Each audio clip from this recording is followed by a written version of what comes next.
आज की इस वीडियो में मैं आप लोग के समक्ष हॉस्पिटल में यूज होने वाले महत्वपूर्ण इंजेक्शन के पार्ट 4 को लेकर आया हूं, क्योंकि मैंने पार्ट 1, पार्ट 2 और पार्ट 3 की वीडियो को पहले ही अपलोड कर दिया है। जिन्होंने नहीं देखा होगा उनको डिस्क्रिप्शन में लिंक दे दिया जाएगा, वे जा करके उसे ज़रूर देख लेंगे, जिससे कि उनको ये समझने में बहुत ही आसानी होगी और सारे के सारे इंजेक्शन के बारे में भी उनको नॉलेज हो जाएगा। तो चलिए समय न गवाते हुए हम लोग शुरू करते हैं। तो आइए 8 नंबर के इंजेक्शन को हम लोग देखते हैं। तो आपको लग रहा होगा कि 8 नंबर का इंजेक्शन क्यों बताया जा रहा है, क्योंकि देखिए मैंने 7 इंजेक्शन के बारे में पिछले वीडियो में डिस्कस कर लिया है, इसलिए मैं 8 नंबर के इंजेक्शन को देखूंगा। तो 8 नंबर का इंजेक्शन कौन सा है? फेनिरामाइन इंजेक्शन है। कौन सा इंजेक्शन है? फेनिरामाइन इंजेक्शन है, जिसको मार्केट में एविल के नाम से बेचा जाता है। दवा पर आपको एविल लिखा हुआ ही रहेगा और छोटा छोटा फेनिरामाइन इंजेक्शन करके लिखा हुआ रहता है। तो फेनिरामाइन इंजेक्शन को हम किस नाम से जानते हैं? एविल के नाम से जानते हैं। इसका यूज कहाँ पर किया जाता है? तो एलर्जी विकार में। अगर आपको किसी भी प्रकार का एलर्जी हो तो वो आप इस इंजेक्शन को ले सकते हैं। अगर मैं इसकी डोजेज की बातें करूं तो देखिए 22.7 mg यानी 23 mg के अराउंड में हम ले सकते हैं, उससे ज़्यादा नहीं लिया जा सकता है। अगर ज़्यादा लीजिएगा तो क्या करेगा? आपको साइड इफ़ेक्ट कर देगा, इसलिए ज़्यादा इंजेक्शन नहीं लिया जाता है। यानी 22.7 mg तक ही हम इस इंजेक्शन को ले सकते हैं। इसका यूज कहाँ पर करेंगे? तो देखिए कमर में भी। आईएम का मतलब मैंने बताया था कि इंटरमस्क्यूलर यानी कमर में, और इंटरवेंस यानी नस में। यानी कमर में और नस में दोनों में इस इंजेक्शन को दिया जा सकता है। यानी कमर में भी इस इंजेक्शन को दे सकते हैं और नस में भी इस इंजेक्शन को दे सकते हैं। तो मैंने क्या बताया? फेनिरामाइन को एविल के नाम से जाना जाता है। इसका यूज एलर्जी में करते हैं। डोजेज क्या होता है? तो डोजेज 22.7 mg के अराउंड में दिया जाता है और इसको कमर में और नस में दोनों में दे सकते हैं। तो आइए अब हम लोग 9th नंबर के इंजेक्शन को देखते हैं। तो 9th नंबर का इंजेक्शन कौन सा है? एमोक्सिसिलिन क्लेवुलिनेट यानी एमोक्सिसिलिन क्लेवुलिनेट इंजेक्शन, यानी जिसको हम लोग ऑगमेंटिन के नाम से जानते हैं। मार्केट में आपको ऑगमेंटिन लिखा हुआ मिलेगा। डब्बा पर क्या लिखा हुआ मिलेगा आपको? बोतल पे एगमोंटिन भी लिखा जा सकता है, या एमोक्सिसिलिन क्लेवुलिनेट इंजेक्शन इसको हम लोग बोलते हैं। इसकी अगर डोजेज की बातें करें तो 1.2 ग्राम ले सकते हैं, इसको दे सकते हैं। और ओडी यानी दिन में एक बार ही इस इंजेक्शन को दिया जा सकता है। ओडी का मतलब क्या होता है? दिन में एक बार।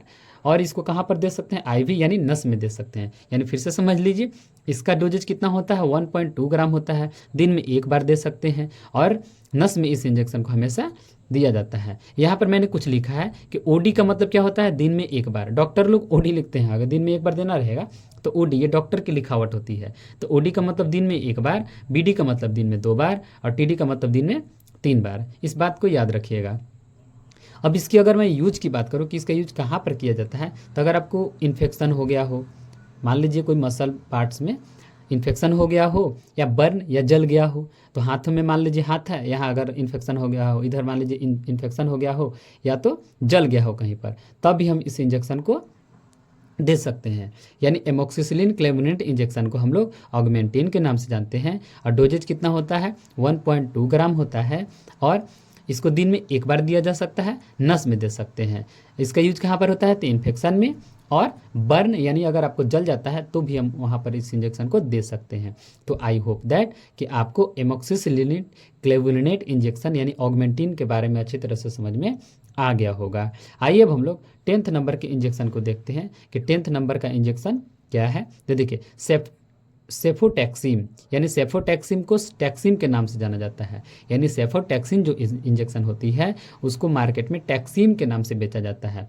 सेफोटैक्सिम को किस नाम से बेचा जाता है? टैक्सिम के नाम से बेचा जाता है। और इसका यूज कहाँ पर करेंगे? तो इसका यूज आपको देखिए इन्फेक्शन हो जाता हो या यूटीआई या आरटीआई में भी कर सकते हैं। इसका यूज कहाँ पर किया जा सकता है? इन्फेक्शन हो गया हो, यूटीआई में कर सकते हैं, आरटीआई में कर सकते हैं, एक्सेट्रा कर सकते हैं। एक्सेट्रा मतलब और कुछ में। डोजेज की अगर बातें करें तो इसकी डोजेज कितनी होती है? 1 mg, यानी 1 mg ही इस इंजेक्शन को दिया जाता है। ओडी यानी दिन में एक बार दिया जा सकता है और इसको नस में और कमर में कहीं पर भी इस इंजेक्शन को हम लोग दे सकते हैं। यानी सेफोटैक्सिम इंजेक्शन को किस नाम से जाना जाता है? टैक्सिम के नाम से जाना जाता है। यूज कहाँ पर होता है? तो इन्फेक्शन में होता है, यूटीआई में होता है और आरटीआई में इस इंजेक्शन का यूज किया जाता है।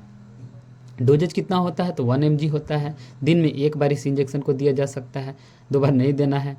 और इसको इसको हम लोग कमर में या नस में दोनों में दे सकते हैं, कहीं पर भी दे सकते हैं। आइए अब हम लोग 11वें इंजेक्शन को देखते हैं।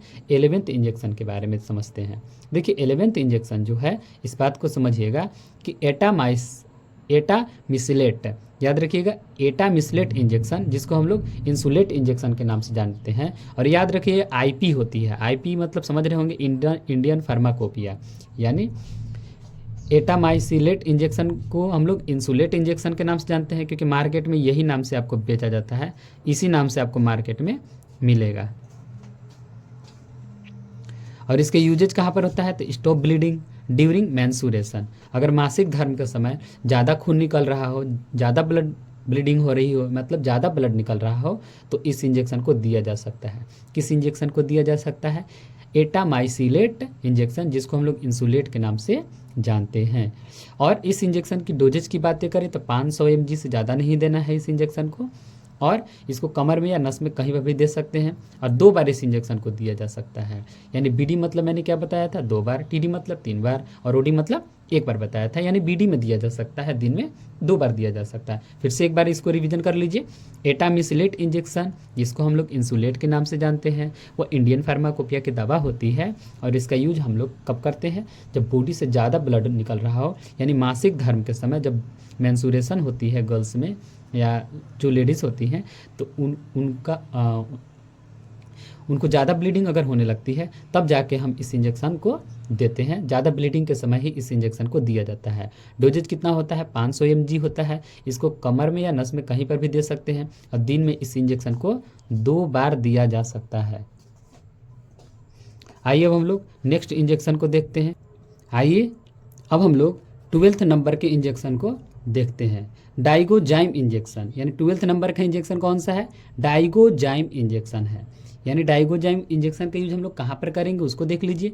तो हार्ट फेलर और एबनॉर्मल हार्ट बीट, यानी जब जो हार्ट है फेल हो जाता है, यानी हृदय जो होता है फेल हो जाता है, या उसकी गति जो होती है एबनॉर्मल हो जाती है, अनियमित हो जाती है। अनियमित मतलब समझ रहे होंगे, अनकंट्रोल में अगर हो जाती है, यानी अगर हार्ट फेल हो गया हो, या उसकी जो बीटिंग जो रेट है, यानी उसकी जो गति है वो अनियमित हो गई हो, तब भी हम इस इंजेक्शन को दे सकते हैं। किस इंजेक्शन को दिया जा सकता है हार्ट फेलर में, डाइगोजाइम इंजेक्शन को दिया जाता है।